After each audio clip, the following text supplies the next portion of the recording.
What's up mga paps? For today's video mga paps, may ilalagay pala tayong mga kunting mga pisa pala kang body. Yung last na video natin ay yung nagpalit tayo ng seat cover na GRP, kaya meron akong bumili din ako ng pisa na GRP din yung grip. At ito yung mga paps. Ito yung mga paps. Ito yung grip na binili ko na GRP para bumagay dun sa seat cover natin na GRP din. Ito tinanggal ko na lang yan dito para ito yung kalabasan niya. At ito pala din mga paps, bumili na din ako ng hazard switch. Ito yan, yung meron ng hazard. Pati ito yung tawag ba nito, forge red, ano ba itong tawag nito, basta yung sticker papadikit din natin. At yung shock na MTR silver yung pinili ko kasi wala nang stock yung black at yung red, kaya ito na yung pinili ko. So update mga paps pag lagay ko na to lahat. Na pala mga paps, na-install na pala natin yung hazard switch.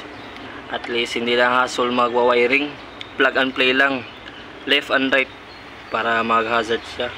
Kaya na-install din natin yung grip na GRP katulad nito. Yan, GRP, pati yung GRP para mabagay yung liha seat cover natin. Yan, dito. So ito din para paps, na-install na din natin yung MTR na dual shock. Yung napili ko silver, tapos yung baba gold. Yan, chrome pala to mga paps, pero parang silver yung kinis. Yan, tapos yan binaklas ko. So i-update ko na lang kayo mga paps pag mabalik na yung mga pairings, linisan lang kaunti. So ito na mga paps, naibalik na pala natin yung mga fairings nya. Yan na yung kalabasan, no? Tapos ito pala yung sticker na binili ko. Yan, yan, ito nilagay ko dyan, pati dito, pati din dito. Yan, lalagyan ko pa yan dito mga paps, kaso nagkulang yung sticker, nag-order pa ako ulit. Yan,